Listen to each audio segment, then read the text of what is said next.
Бейнебаянды бастамас бұрын айта кетейін. Каналға аз ғана адам жетпей тұр. Подписка басып кетсеңіздер, разы боламын. Бұл оқиға шын өмірден алынған. Жүрегіңізді тебірентетін, ойландыратын шынайы әңгімелерді осы видеодан тамашалаңыз. 1963 жыл. Күздің соңғы айы еді. Аспанды қалың сұр бұлт басып, таңертеңнен бері ұсақ жаңбыр сіркіреп тұрған. Ауылдың шетінде орналасқан үлкен ақ үйдің алды адамға лық толы болатын. Бірі мал сойып жүр, бірі қазан көтеріп жатыр. Енді бірі келген қонақтарды қарсы алып әлек. Ал сол үйдің төргі бөлмесінде 18 жасар Гүлнар үнсіз отыр еді. Басында ақ жаулық, үстінде қызыл қамзол. Қыздардың бәрі мәз болып күліп жүргенмен, оның жүрегі әлденеден қобалжып тұрды. Бүгін ол келін болып түседі. Бүгіннен бастап өз үйі емес, өзге үйдің адамына айналады. Қорқып отырсың ба? Деді қасындағы жеңгесі. Гүлнар жымиып. Аздап. Барлығы солай болады. 1-2 айдан кейін үйреніп кетесің. Гүлнар үндемеді. Үйрену. Осы сөзді бүгін таңнан бері қанша рет естігенін өзі де білмейді. Бірақ адам бөтентен өмірге шынымен үйрене ала ма? Сырттан дауыстар шығып жатты. Келін дайын ба? Дайын. Онда шығарыңдар. Жүрегі тарсылдап кетті. Ол орнынан баяу көтерілді. Сол сәтте анасы келіп құшағына басты. Бақытты бол, қызым. Гүлнардың көзіне жас келді. Апа, жылама. Барған жерінде бағың ашылсын. Анасының дауысы дірілдеп шықты.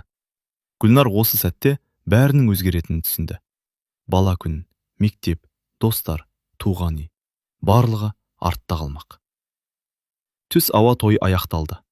Қалыңдықты жаңа үйіне алып келді. Үй үлкен еді. 4 бөлме, кең аула. Мал қорасы бөлек. Шаруашылықтарда мығым көрінді. Бірақ Гүлнардың назарын бәрінен бұрын бір адам аударды. Ол қайын атасы Нұрғали болатын. 60-та алқымдаған, еңселі, қабағы қату кісі. Ауылдың бәрі одан именетін. Тіпті өз балалардың өзі дауысын көтеріп сөйлей алмайтын. Нұрғали келінге ұзақ қарады. Содан кейін басынды төмен сау. Гүлнар дереу басын иді. Жақсы. Осы 2 сөз ғана. Бірақ әлгі сөзден кейін айналадағы жұрттың бәрі тынышталып қалғандай болды. Гүлнардың өзі де әлденеден қысылып кетті. Кешке қонақтар тарай бастады. Үй іші біртіндеп босап қалды. Гүлнар алғаш рет жаңа бөлмесіне кірді. Күйеуі еркін күліп отыр екен. Қорқып қалдың ба? Аздап. Әкем сондай. Маған қатты қарап кетті. Еркін күрсінді. Оның мінезі сол. Сен де қорқасың ба? Еркін біраз үнсіз қалды. Әкемнен бәріміз қорқамыз. Бұл сөз Гүлнарға ұнамады. Бірақ ештеңе демеді. Келесі күні таңғы 4-те есік тарсылдап кетті. Гүлнар селк етіп оянды. Сырттан қайын атасының дауысы естілді. Келін! Я? Ұйықтап жататын уақыт емес. Гүлнар асығыс киіне бастады. Сағатқа қарады. 4-тен жаңа асқан екен. Осынша ерте ме? Деді таңырқап. Еркін жай ғана.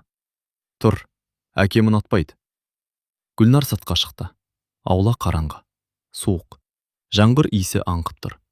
Нұрғали қора жақта тұр екен. Бұдан бұлай осы уақытта тұрасың. Жақсы. Үйдің тірлігі сенің мойнында. Түсіндім. Бұл үйде жалқаулық болмайды. Иә.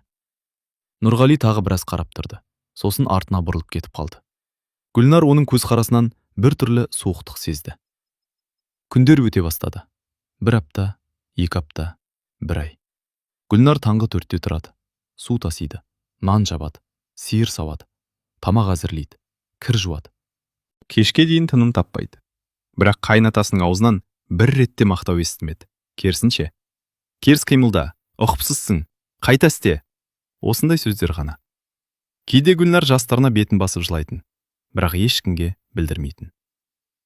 Бір күні кешке ол ауылда кір жайып жүрген. Сол кезде көрші кемпір келді. Қызым, қалайсың? Жақсы. Нұрғали қиын адам ғой. Гүлнар үндемеді. Біз де білеміз бәрін. Жаман кісі ме? Кемпір жымиып қойды. Жоқ, бірақ қатал. Неге? Өмірі солай өткен. Гүлнар ойланып қалды. Мүмкін шынымен солай шығар. Бірақ қаталдықтың да шегі болу керек емес пе? Арада тағы бірнеше ай өтті. Қыс түсті, қар қалың жауды. Бір күні ауылға Гүлнардың әкесі келді. Қызын сағынып келген. Гүлнар қатты қуанды. әкесіне шай құйып беріп отырды. Әкесі қызына қарап, жүдеп кетіпсің ғой. Жоқ, әке. Шаршайсың ба? Жоқ. Өтірік айтты. Өйткені әкесін уайымдатқысы келмеді. Сол кезде төр жақта отырған Нұрғали сөзге араласты. Келіннің жұмысы көп болады. Әрине, деді әкесі. Еңбек адамды тәрбиелейді. Дұрыс айтасыз. Әңгіме осымен аяқталды. Бірақ Гүлнар әлгі сөздің астарында бұйрық жатқанын сезді. Кешке әкесі қайтар алдында қызымен оңаша қалды. Қызым, шыныңды айтшы. Не туралы? Бақыттысың ба? Гүлнар жауап бере алмады. Өйткені өзі де білмейтін. Ол күйеуін жақсы көретін, бірақ бұл үйден қорқатын. Әсіресе қайынатасынан. Бәрі жақсы, әке. Рас па? Иә. Әкесі сенбегендей ұзақ қарады, бірақ ештеңе демеді. Сол түні күтпеген жағдай болды. Гүлнар ас үйде ертеңгі қамырға ұн дайындап жүрген. Кенет үлкен бөлмеден дауыс шықты. Нұрғали мен Еркін қатты сөзге келіп қалған екен. Гүлнар байқатпай тыңдап қалды. Мен енді бала емеспін, деді Еркін. Сен не айтсам соны істейсің. Өз өмірім бар. Әлі бұл үйде мен шешемін. Үй іші үнсіз қалып кетті. Гүлнардың жүрегі дүрсілдей бастады. Ол алғаш рет Еркіннің де әкесінен қорқып өмір сүріп жүргенін түсінді. Бірнеше минуттан кейін Еркін бөлмеге кірді. Қабағы тіксиген. Не болды? Деді Гүлнар. Еркін жауап бермеді. Тек бір ауыз сөз айтты. Әкемнің айтқаннан шықпағаны дұрыс. Сол сөзден кейін Гүлнардың бойын белгісіз қорқыныш биледі. Ол әлі білмейтін. Бұл үйдегі ең ауыр күндер әлі алда екенін. 7 жыл өте шықты. Гүлнар 25-ке толған еді. Баяғы 18-дегі яң қыздан ізде қалмаған. 2 баланың анасы болды. Үлкен ұлы Дәурен 6 жаста, қызы Марал 4 жаста еді. Өмір сырт көзге тыныш көрінетін. Бірақ Гүлнар үшін бәрі бұрынғыша болатын. Таңғы 4-те тұру, үйдің бар шаруасын атқару, қайынатасының қабағына қарау. Сол тәртіп 7 жыл бойы өзгермеді. Тек бір нәрсе өзгерді. Ол Еркін. Бұрын әкесінің алдында үндемейтін жігіт, соңғы жылдары жиі қарсы сөйлейтін болған. Өз алдымызға үй салайық, дейтін кейде. Балаларды өзіміз тәрбиелейік. Бөлек шықсақ қайтеді. Бірақ мұндай әңгіме шыққан сайын Нұрғали ашуланатын. Мен өлмей жатып ешқайда кетпейсіңдер. Әке, әңгіме бітті. Сөйтіп бәрі қайта тынышталып қалатын. Күздің суық күні еді. Еркін аудан орталығына жұмысымен кететін болды. Таңертең асығыс жиналды. Гүлнар оған ыстық шай құйып берді. Ерте қайтшы. Қайтамын. Балалар да күтіп қалады. Еркін күліп. Кешке тәтті алып келемін. Дәурен қуанып кетті. Маған машина алып келесің бе? Әкелемін. Маған қуыршақ ше, деді Марал. Саған да аламын. Балалар мәз болды. Еркін сыртқа шықты. Біраздан кейін қайта кірді. Бірдеген ұмытып кеттім бе деп ойладың. Сосын әйеліне қарап күлімсіреді. Өзіңді ұмытып кетіппін. Гүлнар күліп жіберді. Қойшы. Кешке кездесеміз. Бұл олардың соңғы сөйлесу екенін ешқайсысы білмеген еді. Күн еңкейіп кетті. Кеш болды. Еркіннен хабар жоқ. Гүлнар бірнеше рет жолға қарап шықты. Сырт қараңғылана бастады. Сол кезде аулаға бір көлік кіріп келді. Бейтаныс 2 адам түсті. Олардың жүзінен ақ бір сұмдық болғанын аңғаруға болатын. Нұрғали сыртқа шықты. Не болды? Ер адамдар үнсіз қалды. Сосын біреуі ауыр күрсініп, Нұрғали аға. Айт. Еркін жол апатына түсті. Гүлнар тұрған жерінде қатып қалды. Не болды оған? Ешкім жауап бермеді. Айтыңдар. Кешіріңіз. Гүлнардың құлағы шыңылдап кетті. Айналдағы дыбыстың бәрі жоғалғандай болды. Тек бір сөз ғана санасында жан қақтырды. Кешіріңіз. Ертеңіне ауыл қара жамылды. Үйдің іші адамға толды. Әйелдер жылап отыр. Ер адамдар үнсіз. Гүлнар бәрін түсінгендей де, түсінбегендей де күйдеді. Табыттың жанында отырған сайын жүрегі жыртылып кетердей болатын. Кеше ғана сөйлескен адам бүгін жоқ. Кеше ғана күліп кеткен адам бүгін үнсіз жатыр. Оған сену мүмкін емес еді. Дәурен болса ештеңе түсінбей жүрді. Әкем қашан тұрады? Бұл сұрақты қайта-қайта қоя берді. Ешкім жауап бере алмады. Ал кішкентай Марал анасының көз жасын сүртіп, жыламаш, мама, деген сайын үйдегілердің бәрі еңіреп кететін. 40-нан кейін адамдар азая бастады. Үй бұрынғыдай тыныш қалды. Бірақ енді бұл тыныштық кек қорқыныш деді. Гүлнар түнде ұйықтай алмайтын. Балаларын құшақтап алып жылайтын. Бір күні кешке туған әкесі келді. Жүзінен шешім қабылдап келгені көрініп тұрды. Шай үстінде біраз отырды. Сосын Нұрғалиға қарап: «Қызыңды алып кетейін деп едің». Үй іші тып-тыныш болып қалды. Гүлнар жүрегінің дүрсілін естіп отырды. Нұрғали баяу ғана басын көтерді. «Қайда?» «Өз үйіне». «Неге?» «Жас қой әлі». «Сосын?» «Балалармен бірге тұрсын. Ол осы үйде тұрады». «Бірақ...» «Бұл әңгімені қозғамаңыз». Гүлнардың әкесі ашуланып кетті. «Нұрғали, сен түсінбей отырсың». «Мен бәрін түсініп отырмын. Қызымның өмірі алда. Оның орны осы үй. Ол тұтқын емес». Нұрғали үстелді жұдырығымен бір ұрды. «Ол осы әулеттің келіні». Үй ішін үнсіздік басты. Гүлнардың әкесі орнынан тұрды. «Қызым, жинал». Гүлнар орнынан қозғала алмады. Нұрғали суық дауыспен: «Бір қадам да шықпайды». «Неге?» «Мен айттым». «Сен кімсің сонша?» «Мен осы үйдің иесімін». Екі қария бір-біріне қадалып қарап қалды. Гүлнардың жүрегі жарылардай болды. Ол дәл осы сәтте өз тағдырының шешіліп жатқанын сезді. Ақыры әкесі қызына қарады. «Өзің айт, қызым». Жүрегі аузына тығылды. Барғысы келді. Қатты барғысы келді. Анасының қасына, өз үйіне, бірақ екі баласына қарады. Олардың үйренген ортасына қарады. Сосын баяу ғана: «Қалам», деді. Әкесі үнсіз қалды. Көзінен жас шырып кеткен еді. Сол түні әкесі жалғыз кетіп қалды. Гүлнар терезеден ұзақ қарап тұрды. Әкесі қараңғылыққа сіңіп кеткенше көз алмай тұрды. Кенет артынан Нұрғалиның дауысы шықты. «Дұрыс шешім қабылдадың». Гүлнар бұрылмады. «Мен шешім қабылдаған жоқпын». «Қабылдадың». «Жоқ». «Онда неге қалдың?» Гүлнар алғаш рет қайын атасына тіке қарады. «Өйткені балаларым бар». Нұрғали үндемеді. Біраздан кейін ғана: «Бір күні түсінесің», деді. «Нені?» «Неге сені жібермегенімді». Гүлнар жауап күтті, бірақ Нұрғали артына бұрылып кетіп қалды. Сол түні Гүлнар ұзақ жылайды. Өмірінің ең ауыр шешімі қабылданған еді. Ол әлі білмейтін. Бұл үйде тағы да ондаған жыл өткізетінін. Ал бірнеше жылдан кейін оның өміріне өткеннен бір адам қайта оралатынын. Еркіннің қазасынан кейін 5 жыл өтті. Уақыт бәрін емдейді дейді. Бірақ Гүлнар уақыттың кей жараны тек тереңдете түсетінін түсінді. Ол енді 30 жаста еді. Ұлы Дәурен 11-ге келді. Қызы Марал 9 жаста. Балалар өсіп келе жатты. Ал Гүлнардың өмірі өзгермеді. Таңғы 4-те тұрады. Үйдің тірлігі, қораның жұмысы, қайын атасының күтімі. Күндер бір-біріне ұқсап өте берді. Кейде ол айнаға қарап отырып өзінен шошитын. Жас келіннің орнына шаршаған әйел қарап тұратын. Бір күні ауылға жаңа агроном келді деген хабар тарады. Ауданнан келген маман екен. Ауыл адамдар оны мақтап жатты. Өте білімді жігіт көрінеді. Қалада жұмыс істеген екен. Біздің ауылға көп пайдасы тиеді. Гүлнар бұл әңгімеге мән берген жоқ. Оған бәрібір болатын. Бірақ 3 күннен кейін күтпеген жағдай болды. Ол дүкеннен шығып келе жатқанда артынан бір дауыс естілді. «Гүлнар». Ол тоқтап қалды. Бұл дауысты ұмыту мүмкін емес еді. Жай ғана жүрегі таныды. Баяу бұрылды. Қарсы алдында тұрған адамды көргенде тынысы тарылып кетті. Ермек. Екеуі бірнеше секунд үнсіз қарап тұрды. Қайта оралғандай болды. Ермек.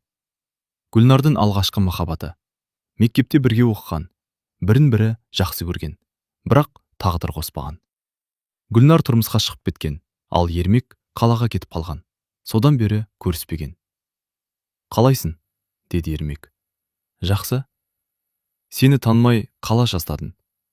Сен де өзгеріпсің». Екеуі күліп жіберді, бірақ күлкінің астарында өкініш жатқан еді. Сол күні кешке Гүлнардың көңілі алай-дүлей болды. Жылдар бойы ұмытылған естеліктер қайта тірілгендей. Мектеп ауласы, алғашқы хаттар, алғашқы кездесулер, бәрі көз алдынан өтті. Өзіне өзі ашуланды. Не ойлап жүрін? Бірақ жүрек ақылға бағынбайтын. Келесі аптада олар тағы кездесті. Бұл жолы кездейсоқ емес еді. Ермек өзі күтіп тұрған. «Сен мен сөйлессем бола ма?» «Не туралы?» «Өмір туралы». Өткен өмір туралы ма? Иә. Екеуі ауыл сыртындағы өзен жағасына барып отырды. Сағаттар бойы сөйлесті. Жылдар бойы айтылмай қалған сөздер айтылды. Күн батар кезде Ермек ауыр күрсінді. Мен үйленбедім. Гүлнар таңырқап барады. Неге? Себебін өзің білесің. Гүлнар көзін төмен салды. Өткенді қозғама. Мен қозғағым келеді. Қажет жоқ. Маған қажет.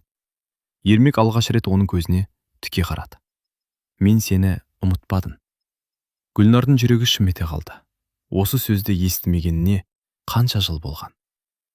Үйге қайтқанда өзін кінәлі сезінді. Бірақ не үшін екенін түсінбеді. Өйткені ешқандай жаман іс жасаған жоқ, кек сүйірлесті. Соған қарамастан жүрегі мазасыз еді. Бірнеше күннен кейін ол аула сыпырып жүрген. Сол кезде ауылдың кішкентай баласы жүгіріп келді. Апай, не болды? Сізге хат беріп жіберді. Кім? Білмеймін. Бала қалтасынан бүктелген қағаз шығарды. Сосын жүгіріп кетіп қалды. Гүлнардың жүрегі дүрсілдеп кетті. Хатты ашты. Ішінде бірнеше жол ғана жазылған.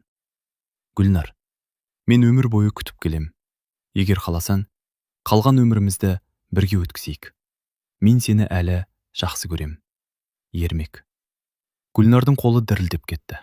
Ол хатты қайта-қайта оқыды. Көзінен еріксіз жас шықты. Өйткені мұндай сөздерді соңғы рет қашан естігенін ұмытқан еді. Сол түні ұйықтай алмады. Терезенің алдында таң атқанша отырды. Алдында екі жол тұрғандай көрінді. Бірі осы үйдегі бұрынғы өмір. Екіншісі жаңа өмір. Бақыт болуы мүмкін өмір. Келесі күні түсте ол хатты қайта оқымақ болып сандығына барды. Бірақ хат орнында жоқ еді. Алғашында өзі басқа жерге қойдым деп ойлады. Барлық жерді ақтарды. Таба алмады. Сол кезде жүрегі бір жамандықты сезді. Кешке үлкен бөлмеге кіргенде қайын атасы пештің алдында отыр екен. От жанып тұр. Нұрғали үндемей отырды. Сосын баяу ғана қалтасынан әлгі хаттың жартылай күйген бөлігін шығарды. Гүлнардың өңі қашып кетті. Мұны іздеп жүрсің бе? Оның жүрегі тоқтап қалғандай болды. Сіз? Иә. Неге оқыдыңыз? Себебі бұл үйде менен жасырын ештеңе болмайды. Ол менің хатым. Сенің бе? Иә. Нұрғали орнынан баяу отырды. Сен бұл үйдің келінсің. Мен де адаммын. Соны ұмытып бара жатырсың. Мен ештеңе ұмытқан жоқпын. Нұрғали пештің есігін ашты. Сосын хаттың қалған бөлігін жалынға тастады. Қағаз әп-сәтте қара күйеге айналды. Гүлнардың көз алдында соңғы үміті өртеніп жатқандай көрінді. Енді ол адаммен кездеспейсің, деді Нұрғали. Неге? Өйткені мен солай шештім. Сіз менің өмірімді шеше алмайсыз. Шешіп келдім. Жоқ, шештім. Үй ішін ауыр үнсіздік басты. Гүлнардың көзіне жас толды. Бірақ бұл жолы қорыққаннан емес, ашудан еді. Көп жылдан бері алғаш рет оның ішінде қартылық оянған болатын. Сол түні ол өмірінде бірінші рет бір шешім қабылдады. Егер мүмкіндік туса, ол бұл үйден кетеді. Қандай жағдай болса да кетеді. Ал бірнеше аптадан кейін сол мүмкіндік келеді. Және Гүлнар өміріндегі ең қауіпті қадамға барады. Хат өртенген күннен кейін Гүлнар бұрынғыдай болмады. Жылдар бойы ішіне жинаған өкпе, реніш, шаршау біртіндеп сыртқа шыға бастады. Бұрын үндемей жүре беретін, енді кейде қайын атасының сөздеріне жауап қайтаратын болды. Нұрғали да оны байқап жүрді. Бірақ ештеңе демейтін, тек бұрынғыдан да суық қарап қоятын. Бір күні кешке Гүлнар қора жақтан қайтып келе жатқан. Күн батып, ауылды қараңғылық басып қалған. Сол кезде қоршау сыртынан біреу ақырын шақырды. Гүлнар! Дауысты таныды. Ермек. Жүрегі дүрсілдеп кетті. Жан-жағына қарады. Ешкім көрінбейді. Қоршауға жақындады. Неге келдің? Сені көру үшін. Мұнда келме дегенмін ғой. Соңғы рет сөйлесейік. Гүлнар үндемеді. Ермек ауыр күрсінді. Мен ауданға ауысып жатырмын. Қашан? Бір аптадан кейін. Бұл сөз жүрегіне ауыр тиді. Құтты болсын. Құттықтайтын нәрсе емес. Неге? Өйткені мен сенсіз кеткім келмейді. Гүлнар көзін төмен түсірді. Ермек сөзін жалғастырды. Мен сені күте берем деп ойладым. Ермек, бірақ өмір өтіп бара жатыр. Білемін. Сен де бақытты емессің. Оны қайдан білесің? Көзіңнен көріп тұрмын. Гүлнар жауап бере алмады. Өйткені ол шындық еді. Ермек қоршауға жақынырақ келді. Менімен жүр. Қайда? Қалаға. Ермек, жаңа өмір бастайық. Гүлнардың тынысы тарылды. Осы сөзді ол қанша жылдан бері естуді армандап жүреді. Бірақ айту оңай, істеу қиын. Балалар ше? Олармен бірге кетеміз. Қайнатам ше? Ол сенің өміріңді өмір бойы билей алмайды. Гүлнар үнсіз қалды. Сол түні ол ұйықтай алмады. Таңға дейін ойланды. Өмірінде бірінші рет өзіне сұрақ қойды. Мен не үшін өмір сүріп жүрмін? Өзі үшін бе? Жоқ. Балалары үшін бе? Иә. Қайнатасы үшін бе? Мүмкін. Бірақ дәл қазір ол өзін тірі адам емес, біреудің көлеңкесі сияқты сезінді. 2 күннен кейін Ермек тағы хат жіберді. Бұл жолы бір-ақ сөйлем. Жұма түні сағат 12-де аялдамада күтемін. Гүлнар хатты қайта-қайта оқыды. Сосын жастығының астына жасырып қойды. Күткен жұмада келді. Кеш бойы жүрегі дүрсілдеп шықты. Балалар ұйықтады. Үй іші тынышталды. Сағат 11, 11:30, 12-ге 15 минут қалды. Гүлнар орнынан тұрды. Алдын ала дайындап қойған шағын сөмкесін алды. Ішінде бірнеше киім мен құжаттар ғана бар еді. Үйге соңғы рет көз жүгіртті. Осы үйде 12 жыл өмір сүрген. Қанша қуаныш, қанша көз жасы. Бәрі осында қалған. Ол ақырын сыртқа шықты. Аула қап-қара. Аспанда жұлдыздар жарқырап тұр. Жүрегі кеудесінен шығып кетердей. Есікті жапты. Бірнеше қадам жасады. Сосын тағы бұрылып қарады. Үй терезелерінен әлсіз жарық көрінеді. Қоштасу керек пе еді, деп ойлады. Бірақ кеш еді. Аялдама ауыл шетінде болатын. Жаяу 15 минуттық жер. Гүлнар тез-тез жүріп келеді. Сөмкесін қысып алған. Басына түрлі ойлар келіп жатыр. Шынымен кетіп бара жатырмын ба? Балалар қалай болады? Дұрыс жасап жатырмын ба? Бірақ бір нәрсені анық білді. Егер бүгін кетпесе, енді ешқашан кете алмайды. Аялдама көрінді. Ермек те көрінді. Ол көлігінің жанында тұр екен. Гүлнарды көріп қуанып кетті. Келдің бе? Көздері шарқырап кетті. Гүлнар жауап бермек болған. Бірақ дәл сол сәтте арт жақтан таныс дауыс шықты. Келдің бе? Гүлнардың денесі мұздап кетті. Дауысты бірден таныды. Нұрғали. Баяу бұрылды. Қайын атасы аялдаманың көлеңкесінде тұр екен. Қасында Дәурен мен Марал да бар. Балалары ұйқылы ояу күйде. Гүлнардың аяғы қалтырап кетті. Сіз... Мен. Қайдан білдіңіз? Нұрғали үндемеді. Сол кезде Дәурен басын төмен салды. Гүлнар бәрін түсінді. Балалар айтып қойған. Ермек ашуланып алға шықты. Бұл оның таңдауы. Жоқ, деді Нұрғали. Неге жоқ? Өйткені ол кетпейді. Оны сіз шешпейсіз. Шешемін. Жетеді енді. Ермектің даусы қатты шықты. Бірақ Нұрғалиның жүзінде еш өзгеріс болмады. Сол кезде Марал жылап жіберді. Мама, кетпеші. Дәурен де анасының қолынан ұстап алды. Бізді тастап кетпеші. Гүлнардың жүрегі тіріп түскендей болды. Ол балаларына қарады. Сосын Ермекке қарады. Бір жағында арманы, бір жағында балалары. Таңдау қиын емес еді. Өте ауыр еді. Ермек бәрін түсінді. Ол басын төмен түсірді. Бірнеше секунд үнсіз тұрды. Сосын Гүлнарға қарады. Егер қазір қалсаң, дауысы дірілдеп шықты. Бұл соңғы рет болады. Гүлнардың көзінен жас ақты. Кешір. Ермек жымиған болды. Бірақ оның көзіндегі мұңды жасыру мүмкін емес еді. Мен сені бәрібір жақсы көрдім. Ол көлігіне отырды. Қозғалтқыш оталды. Бірнеше секундтан кейін көлік қараңғылыққа сіңіп кетті. Гүлнар соңынан ұзақ қарап тұрды. Бәлкім өміріндегі соңғы рет көріп тұрғанын сезгендей. Үйге қайтар жолда ешкім сөйлеген жоқ. Балалар ғана анасының екі жағынан ұстап алған. Ал Нұрғали үнсіз келе жатты. Үйге жеткенде Гүлнар кенет тоқтады. Сосын өмірінде алғаш рет қайын атасын айқайлады. Неге? Нұрғали бұрылды. Не үшін? Неге мені жібермейсіз? Мен сізге не жамандық жасадым? Қария ұзақ үнсіз қалды. Сосын күтпеген сөз айтты. Бір күні бәрін түсінесің. Қашан? Уақыты келгенде. Сол түні Гүлнар таң атқанша жылады. Ал бірнеше жылдан кейін Нұрғалинің ауыр науқасқа шалдығып, өмір бойы жасырған құпиясын айтуға мәжбүр болатынын ол әлі білмейтін. Қашып кеткен түннен кейін арада 8 жыл өтті. Уақыт тағы да өз деген жасады. Дәурен жігіт болды. Марал бойжетіп қалды. Ал Гүлнардың шашына ақ кіре бастады. Ерметпен сол кеткеннен кейін бірде бір рет кездеспеді. Алғашқы жылдары ол ауылға келген сайын жолын тосып жүретін. Кейін күтуді қойды. Өмірдің өзі үйретті. Кей армандар орындалмайды. Кей адамдар қайта оралмайды. Нұрғали да қарғайып қалған еді. Бұрынғыдай еңселі емес, даусы да бәсеңдеген. Бірақ мінезі өзгермеген. Сол баяғы қаталдық, сол баяғы бұйрық. Тек кейде Гүлнар оның өзіне ұзақ қарап отырғанын байқап қалатын. Бұрын ондай болмайтын. Бірдеңе айтқысы келетіндей көрінетін, бірақ айтпайтын. Күздің бір күні еді. Таңертең Нұрғали қораға шыққан. Бір сағаттан кейін көршілер оны жерден көтеріп алып келді. Беті бозарып кеткен, тынысы ауыр. Гүлнар шошып кетті. Не болды? Құлап қалды. Дәрігер шақырдыңдар ма? Шақырдық. Сол күні кешке ауданнан дәрігер келді. Тексеріп шықты. Сосын Гүлнарды оңаша шақырды. Жағдайы қиын. Қаншалықты? Жүрегі әлсіреген. Жазылып кете ме? Дәрігер жауап бермеді. Сол үнсіздік бәрінен ауыр еді.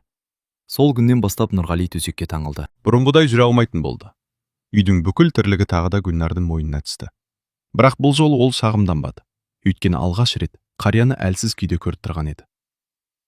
Бір күні кешке балалар сыртқа шығып кеткен. Үйде екеуі ғана қалды.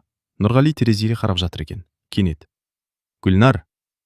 Иә, мұнда отыршы. Бұл сөзді бұрын соңды естімеген. Әдетте бұйыратын, ал бүгін өтініш айтқандай болды. Гүлнар төсектің жанына келіп отырды. Қария ұзақ үнсіз жатты. Сосын күтпеген жерден: Маған ренжисің бе деді. Гүлнар аң-таң болып қалды. Осы сөзді айтатын адам емес еді. Білмеймін. Ренжисің. Кейде. Дұрыс. Гүлнар үндемеді. Сен мені жек көрдің. Білемін. Жек көрген кездерім болды. Нұрғали басын изеді. Болуы керек еді. Тағы үнсіздік орнады. Сыртта күзгі жел гүлдеп тұр. Бір кезде қария көзін жұмып жатып сөйледі. Еркінді сағындың ба? Гүлнардың жүрегі шімете қалды. Әр күн сайын. Мен де. Ол сіздің балаңыз еді. Жалғыз балам еді. Дауысы алғаш рет мұңға толы шықты. Сосын Нұрғали кенет: Оның өліміне мен кінәлімін, деді. Гүлнар селк етіп кетті. Не? Естігенің рас. Қалай? Мен кінәлімін. Гүлнар орнынан тұрып кетті. Не айтып отырсыз? Шындықты. Ол жол апаты емес пе еді? Нұрғали көзін жұмды. Иә. Онда. Бірақ бәрі одан бұрын басталған. Сол күні кешке есіне түскендей баяу сөйлей бастады. Еркін бөлек шыққысы келді. Білемін. Саған үй салғысы келді. Иә. Ал мен қарсы болдым. Гүлнар үнсіз тыңдап отырды. Біз қатты ұрыстық. Өте қатты. Нұрғалиның көзінен жас шығып кетті. Гүлнар алғаш рет оны жылаған күйде көрді. Сол күні таңертең де ұрыстық. Қай күні? Апат болған күні. Гүлнардың тынысы тарылды. Не болды? Мен ауыр сөз айттым. Қандай сөз? Бұл үйден кетсең, маған енді бала емессің дедің. Үй іші тып-тыныш болып кетті. Ол үндемей шығып кетті. Артынан тоқтатпадың. Кешке мәйіті келді. Нұрғали көзін жауып алды. Сол күннен бері өзімді кешіре алмай келемін. Гүлнардың жүрегі ауырды. Жылдар бойы қорыққан адамы дәл қазір қартайған, әлсіз, өкінішке толы әке болып көрінді. Сондықтан сені жібермедім. Гүлнар таңырқап қарады. Не? Еркіннен қалған жалғыз белгі сен едің. Балалар да. Егер сен кетіп қалсаң, мен бәрінен айырылатын едім. Бұл сөзді Гүлнар күтпеген. Өмір бойы басқа себеп ойлаған. Қаталдық, өктемдік, тәкаппарлық.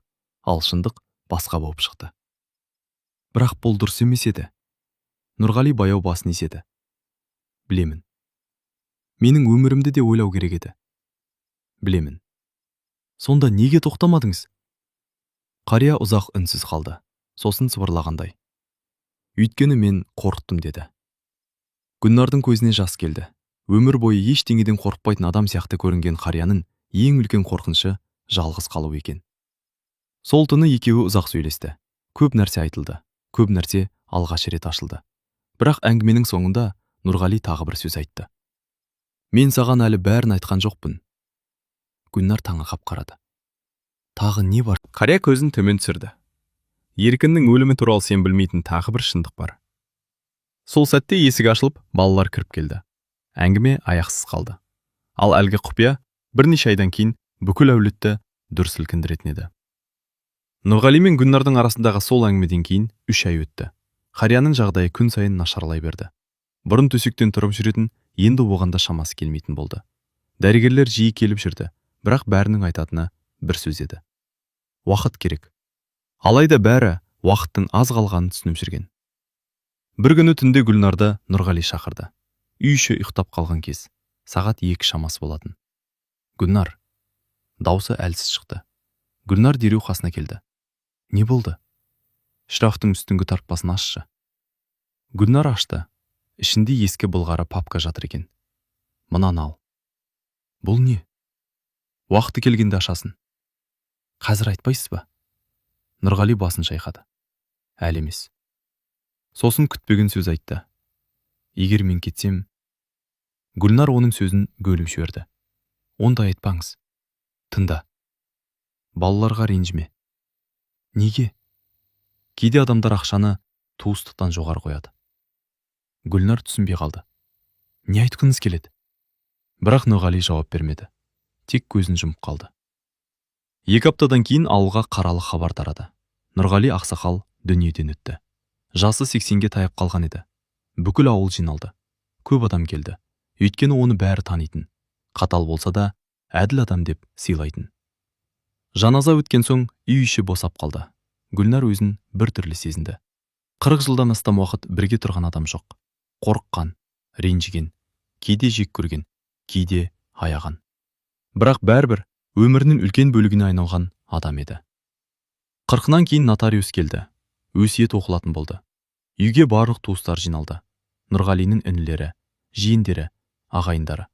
Барлығы мұраның қалай бөлінетінін күтті. Өйткені қарияның малы да, жері де, ақшасы да аз емес еді. Нотариус қағаздарын ашты. Нұрғали Оразбайұлының өсиеті. Бөлме іші тынышталып қалды. Бар мүлкімді... Ол бір сәт тоқтады. Сосын жалғастырды. Келінім Гүлнар еркін қызына қалдырамын. Бөлме іші жарылып кеткендей болды. Не? Қалай? Бұл мүмкін емес. Қате оқып тұрсыз. Бәрі шулап кетті. Гүлнардың өзі де аң-таң болып отырды. Маған ба? Нотариус қағазды көрсетті. Иә. Бірақ құжат заңды түрде рәсімделген. Туыстардың түрі өзгеріп кетті. Сол кезде Нұрғалинің туған інісі Бекен орнынан атып тұрды. Мен бұған сенбеймін. Құжат дұрыс. Бұл әйел алдап қойған. Ағаңыздың өз қолы. Жоқ. Бекеннің жүзі қызарып кеткен. 45 жыл бойы үйге ие болу үшін жүрген. Гүлнардың жүрегіне бұл сөз ауыр тиді. Олай сөйлемеңіз. Неге сөйлемеймін? Мен ештеңе сұраған жоқпын. Сен сұрамасаң да алғансың. Үй ішіндегі адамдар екіге бөлінді. Бірі Гүлнарды жақтады, бірі қарсы шықты. Сол күні кешке Бекен тағы келді. Бұл жолы жалғыз емес, жанында адвокат бар. Біз сотқа береміз. Гүлнар таңырқап қалды. Неге? Өйткені бұл өсиет әділетсіз. Ол кісінің өз еркі ғой. Біз дәлелдейміз. Нені? Оның ақыл-есі дұрыс болмаған. Гүлнар үндемеді. Бірақ бұл әңгіменің енді үлкен дауға айналғанын түсінді. 1 аптадан кейін сот басталды. Ауыл іші түгел соны айтып жүрді. Кейбіреулер Гүлнар дұрыс десе, кейбіреулер қарияны алдап кеткен дейтін. Бұл сөздер оған ауыр тиді. Өйткені ол өмірінің жартысын сол үйге арнаған еді. Бір күні кешке үйді жинап жүрген. Сол кезде Нұрғали берген ескі папка есіне түсті. Шкафтан алып шықты.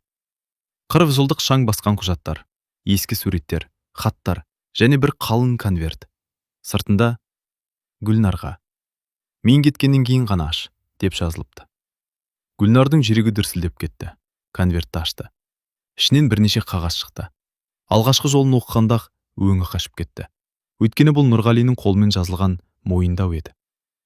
Онда еркінің өліміне байланысты ешкім білмейтін шындық жазылған болатын.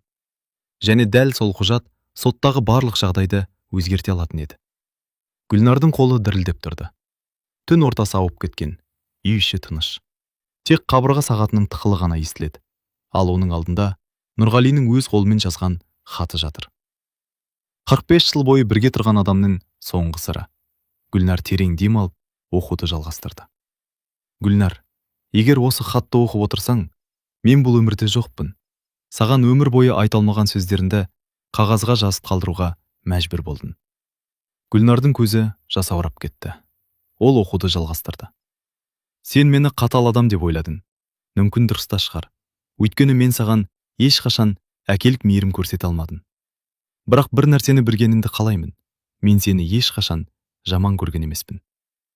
Гүлнар еріксіз көз жасын сүртті. Келесі бетте Еркін туралы жазылған екен. Еркін өлген күні мен де ішімнен өлдім. Сол күні соңғы рет ұрыстық. Саған бұрын айтқанымдай, мен оған ауыр сөз айттым. Бірақ сен білмейтін тағы бір шындық бар. Гүлнардың жүрегі тарс ете қалды. Еркін ауданға көңілі бұзылып кеткен жоқ. Ол менің сөзіме ашуланып кеткен жоқ. Кетер алдында маған қайта келді. Екеуміз татуластық. Тіпті кешке бірге шай ішеміз деп келіскенбіз. Гүлнар аң-таң болып қалды. Осы уақытқа дейін ол күйеуі әкесімен араз күйінде кеткен деп ойлайтын. Сондықтан оның өлімі үшін өзімді одан сайын кінәлі сезіндім. Өйткені соңғы рет жақсы сөйлескен адамым енді қайтып келмеді. Келесі жолдарда тағы бір күтпеген нәрсе жазылыпты. Мен сені неге жібермегенімді бәрі билік құмарлық деп ойлады. Сен де солай ойлаған шығарсың. Бірақ шындық басқа еді. Гүлнар көз жасын тоқтата алмады.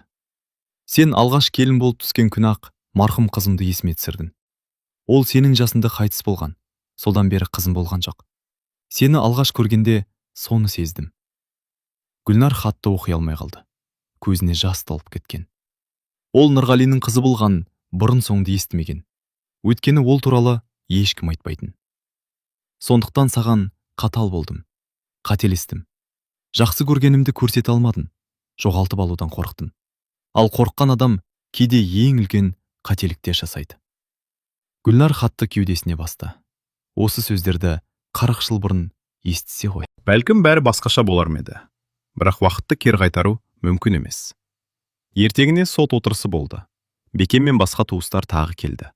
Олар өсиеттің күшін жоюды талап етті. Бірақ бұл жолы Гүлнардың қолында Нұрғалиның толық жазбалары бар еді. Онда оның өсиетті не үшін жасағаны анық түсіндірілген. Сот құжаттарды қарап шықты. Бірнеше аптаға созылған даудан кейін шешім шықты. Өсиет заңды деп танылды. Гүлнар жеңіп шықты. Соттан кейін Бекен оған жақындады.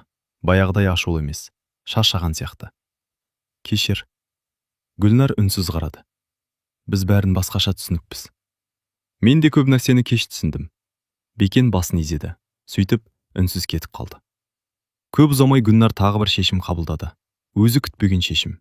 Ол мұраға қалған үйді Дәуренге берді. Жерді де балаларының атына рәсімдеді. Өзіне тек аз ғана үлес қалдырды. Балалары таң қалды. Апа, неге? Гүлнар күлімсіреді. Өйткені енді өз өмірімді сүргім келеді. 63 жасында алғаш рет өзі үшін шешім қабылдады.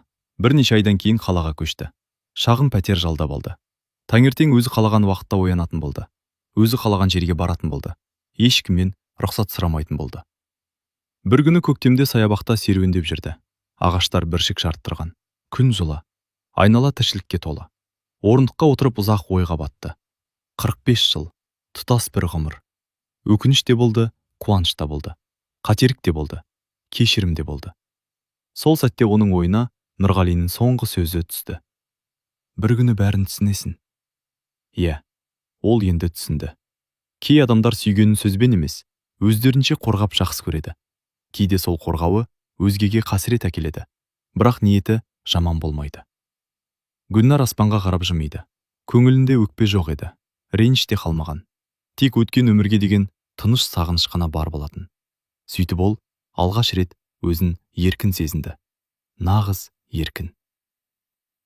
Соғы.